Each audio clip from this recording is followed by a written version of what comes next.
You know the story. The hero stands tall, sword in hand, ready to defend his people. But what if the only way to win is to break every rule you've ever known? That's the story of Jin Sakai, a samurai who traded his soul for victory. This isn't about glory. It's about sacrifice, compromise, and the price of survival. Let's break down how Jin's journey forces us to question what it really means to be a hero. Chapter 1. Cracks in the Code. Jin Sakai grew up with one mission: honor the samurai code. You don't sneak, you don't lie. You fight face to face with dignity, even if it kills you.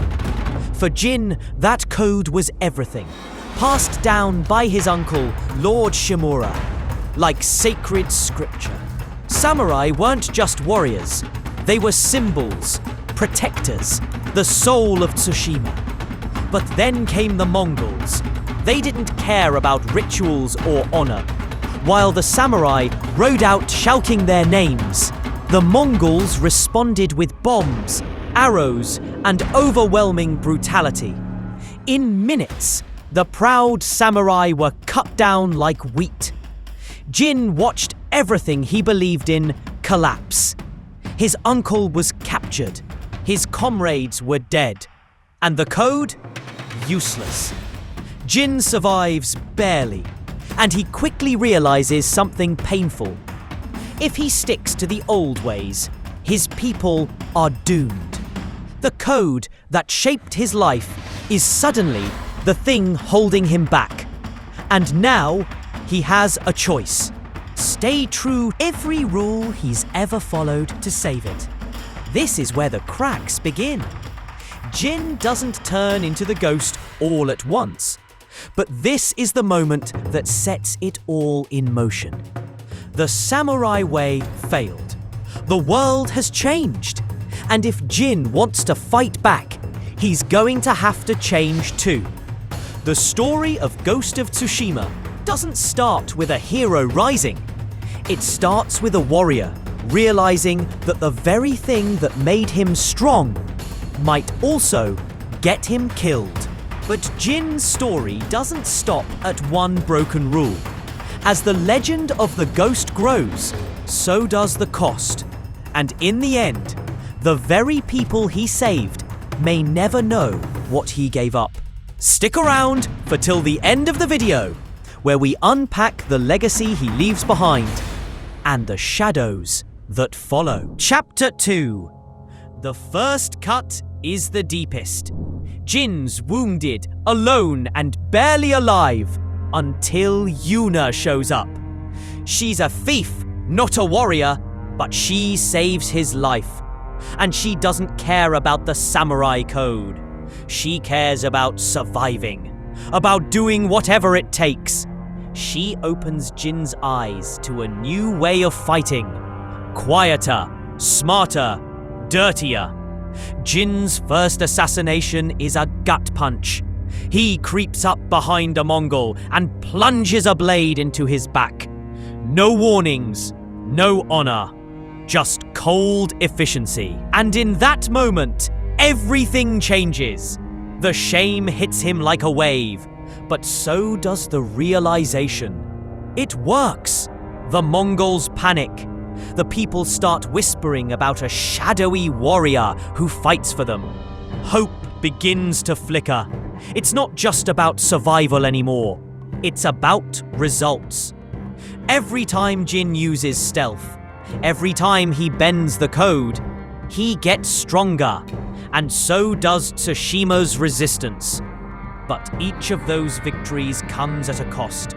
With every step into the shadows, Jin moves further from the man he was raised to be. And here's the catch. It's not a one-time deal.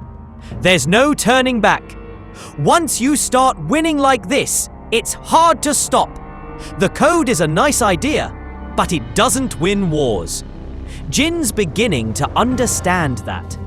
The question isn't, will he keep doing this? The question is, how far will he go? The ghost is starting to take shape. And for the first time, the Mongols aren't the only thing Tsushima is afraid of. Chapter 3: Becoming the Ghost. Jin doesn't become the ghost overnight. It's a slow burn, one choice at a time. A blade in the back here, a smoke bomb there. No dramatic transformation. Just a man stepping further into the shadows because the light no longer works. People start talking. They say he's a spirit, a phantom. Mongols whisper stories around campfires. The people of Tsushima begin to believe. Not in a samurai, in something else. In the ghost. But legends come at a price. Jin's victories grow, but so does the distance between him and who he used to be. The samurai code, his moral compass, is rusting in the background. His wins are real, but they feel different. Dirty, heavy. And then comes the real test. His uncle, Lord Shimura. Shimura sees what Jin is becoming and hates it. For him, honor isn't optional. It's everything. To break the code is to break the soul. Watching Jin poison, deceive and assassinate, it's not just disappointing, it's heartbreaking. To Shimura, Jin, throwing away everything they stand for. But to Jin, Shimura doesn't get it. The rules didn't stop the Mongols. Honor didn't save the island. Adapt or die, that's the truth Jin's living now. And the more victories he earns as the ghost, the more he realizes the code never stood a chance against reality. But every time he fights like this, the more alone he becomes. The island is being saved, sure, but the man saving it, he's slowly disappearing. But becoming the ghost has consequences far beyond the battlefield. Everything Jin believes, his honor, his family, even his place in the world, comes crashing down in a heartbreaking final duel.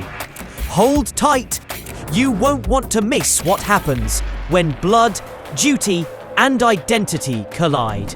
Chapter 4: Friends, Mirrors, and Hard Truths. Jin might be the one becoming the ghost, but he's not walking this path alone. His allies each carry their own burdens, and through them, Jin sees reflections of himself. There's Sensei Ishikawa, a master archer with a haunted past. His teachings are sharp, but his regrets are sharper. He's lost trust in people. He's lost students. He sees in Jin a chance to get it right this time, or mess it up all over again. Then there's Lady Masako, fierce, loyal, and burning with vengeance after losing her entire clan. She's not fighting for justice, she's fighting for payback. Her rage is blinding, and Jin watches as it eats her from the inside. It's brutal and familiar.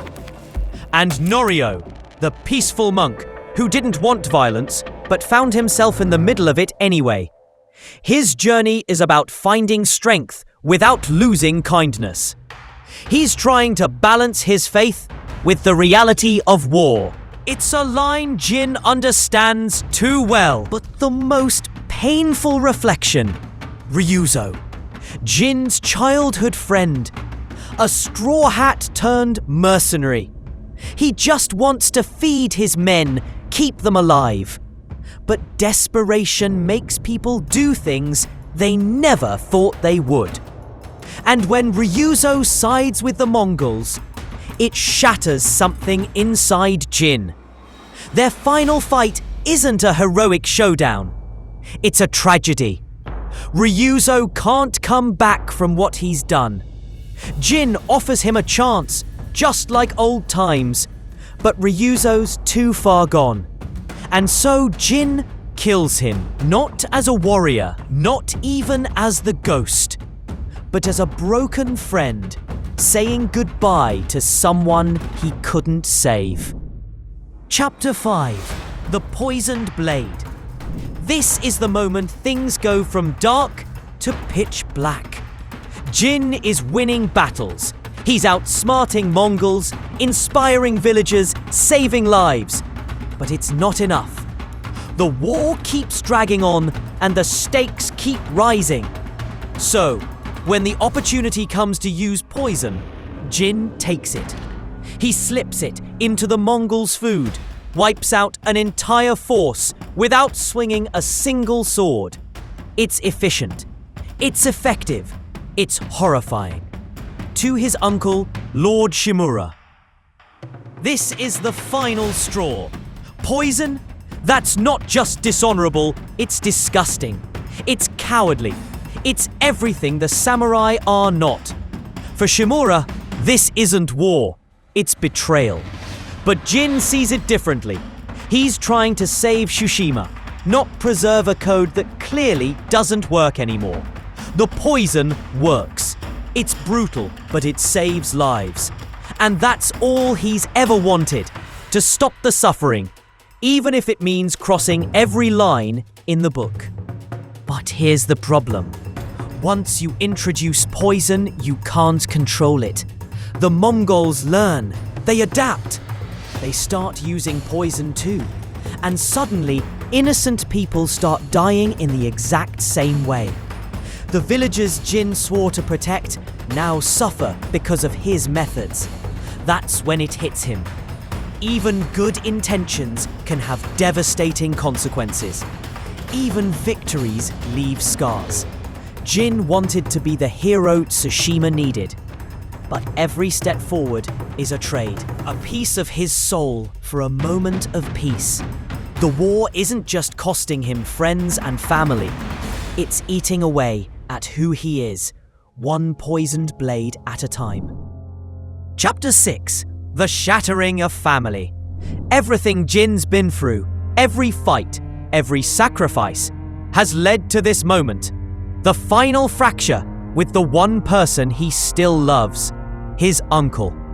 Lord Shimura isn't just Jin's father figure.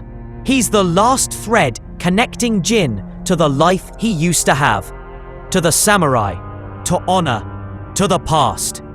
But now, that thread is snapping. The shogun, furious at Jin's tactics, sends a brutal order. Shimura must kill Jin to restore the honor of the samurai. Not punish, not exile, execute. The code demands it. Shimura doesn't want this. You can see it in his eyes. He still loves Jin like a son. But to him, duty is everything. Jin has become the symbol of everything that's gone wrong. A ghost, a traitor, a disgrace. Their final confrontation isn't just heartbreaking, it's tragic. This isn't a fight between good and evil. It's a duel between two broken men who love each other but stand on opposite sides of a crumbling world. Jin wins. Of course he does. But victory doesn't feel like victory.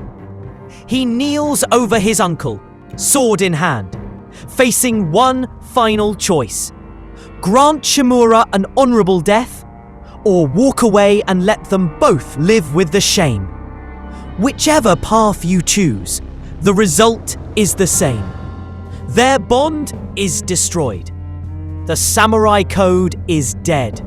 The family is broken. And Jin, he's completely alone.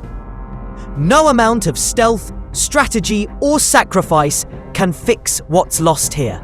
This is the moment Jin stopped being a samurai, not just in title, but in heart. There's no going back now. Chapter 7: The Ghost's Legacy. Jin may have saved Tsushima, but what's left of him afterward is not much. No home, no honor, no family. Just whispers, just shadows. To the people, he's become a myth. The ghost who struck fear into the Mongols and gave hope to the helpless. Kids whisper his name around campfires. warriors try to copy his techniques. His legend spreads like wildfire. But Jin, he's just trying to survive in the ruins of everything he used to be. The world only sees the mask, the ghost. But behind it is a man who's lost everything. His uncle's love, his place in society, and even his own sense of self. He's not a hero basking in glory. He's a man wandering through a world he no longer fits into. And that's what makes his story powerful. Jin didn't fight for fame or legacy. He fought because someone had to.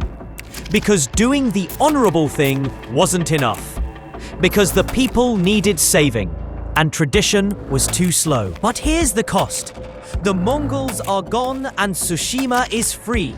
But Jin's just a shadow now, a living warning. The ghost's legacy is double-edged. It's hope for some, fear for others. And for Jin, it's a burden he'll carry forever. He walks the island alone, not as a man, not as a hero, but as a symbol of what happens when survival demands sacrifice. And that's the real story. Jin Sakai didn't win because he followed the rules. He won because he broke them. But in doing so, he became a legend that will never let him rest. Jin saved Tsushima but lost himself. So here's the question. Is a hero still a hero if they abandon everything they stand for? Or does that make them something else entirely?